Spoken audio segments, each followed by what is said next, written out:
जय हिंद दोस्तों। English grammar की दुनिया में एक बार फिर से आप लोगों का स्वागत है। किन्हीं कारणों से मुझे कुछ वीडियोस को डिलीट करना पड़ा, उसको रीशूट किया जा रहा है। उम्मीद करते हैं आप लोगों से वही सपोर्ट मुझे फिर से मिलेगा। तो देखिए, मैं केस के बाद फिर दूसरा चैप्टर पर्सन पढ़ाने जा रहा हूँ। पर्सन के बारे में क्या बताया जाता है? तो पर्सन किसी नाउन या प्रोनाउन का होता है।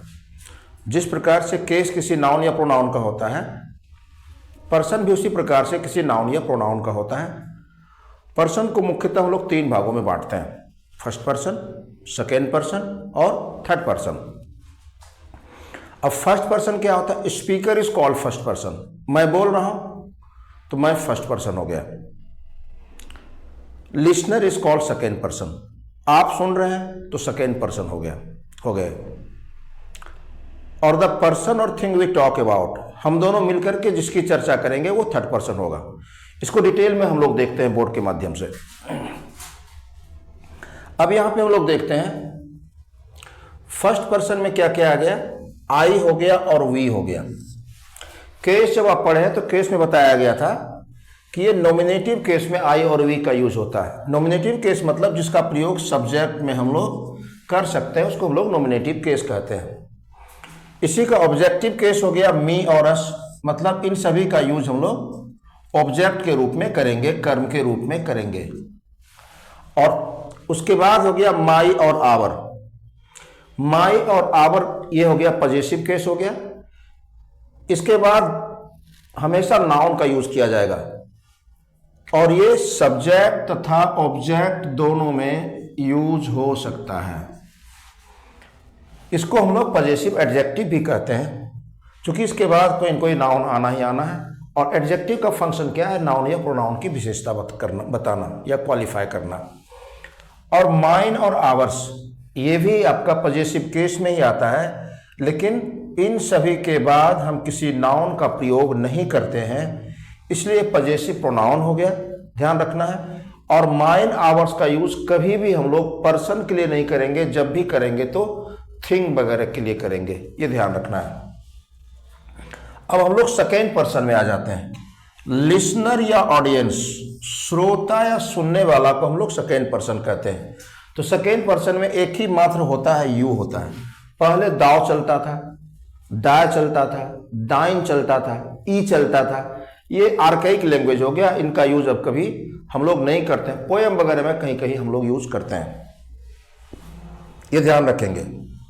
तो यू का प्रयोग नॉमिनेटिव केस में करेंगे, मतलब सब्जेक्ट के रूप में करेंगे। केस दिक्कत समझने में इसको हो तो आप केस एक बार फिर से देख लीजिएगा। फिर यू का प्रयोग हम लोग ऑब्जेक्ट के रूप में, मतलब ऑब्जेक्टिव केस में करते हैं। कर्म के रूप में हम लोग यू का प्रयोग करेंगे। फिर योर हो गया, पॉजेसिव केस हो गया, मतलब इसके बाद एक नाउन आएगा। इसको हम लोग पॉजेसिव एडजेक्टिव भी कह सकते हैं, क्योंकि इसके बाद एक नाउन आ रहा है, एक नाउन ले रहा है। डिटरमाइनर के कैटेगरी में भी ये आता है। डिटरमाइनर लोग डिटरमाइनर चैप्टर में पढ़ेंगे। और योर्स भी पॉजेसिव केस में है, लेकिन इसके बाद किसी नाउन का प्रयोग नहीं होगा, इसलिए इसको हम लोग पॉजेसिव प्रोनाउन कह सकते हैं। और तीसरा देखेंगे थर्ड पर्सन। तो थर्ड पर्सन में क्या हो गया? The person or thing we talk about. First person और सेकेंड पर्सन मिलकर के जिसकी चर्चा करेगा वो थर्ड पर्सन हो जाएगा। सिंपल सा चीज। इसमें ही हो गया, सी हो गया, इट हो गया, दे हो गया। ये नॉमिनेटिव केस में है, मतलब इन सभी का प्रयोग जो हम लोग करेंगे वो सब्जेक्ट के रूप में करेंगे। इसका ऑब्जेक्टिव केस हो जाता है हिम, हर, इट और देम, मतलब इन सभी का यूज कहां पे होगा? तो ऑब्जेक्ट के रूप में हम लोग करेंगे। और उसके बाद इसका पॉजेसिव केस भी हो गया, लगभग सेम है इसका। हिज, हर, इट्स, और यहां पे एक वर्ड छूट गया है, देयर। इन सभी का यूज हम लोग पॉजेसिव केस में करेंगे। ये नाउन लेगा, जब नाउन लेगा तो ये पॉजेसिव एडजेक्टिव हो जाएगा। और यहां पे हिज, हर्स, इट्स, देयर्स हो गया। इन सभी के बाद यदि नाउन नहीं आता है तो ये पॉजेसिव प्रोनाउन हो जाएगा। अब गौर करके देखेंगे, हम लोग केस में पढ़े थे कि पॉजेसिव केस का प्रयोग सब्जेक्ट और ऑब्जेक्ट दोनों में होता है। वर्ब के पहले यदि आता है तो ये सब्जेक्ट हो जाएगा, वर्ब के बाद यदि आता है तो ऑब्जेक्ट हो जाएगा। और दुनिया का कोई भी चीज रहेगा थर्ड पर्सन होगा।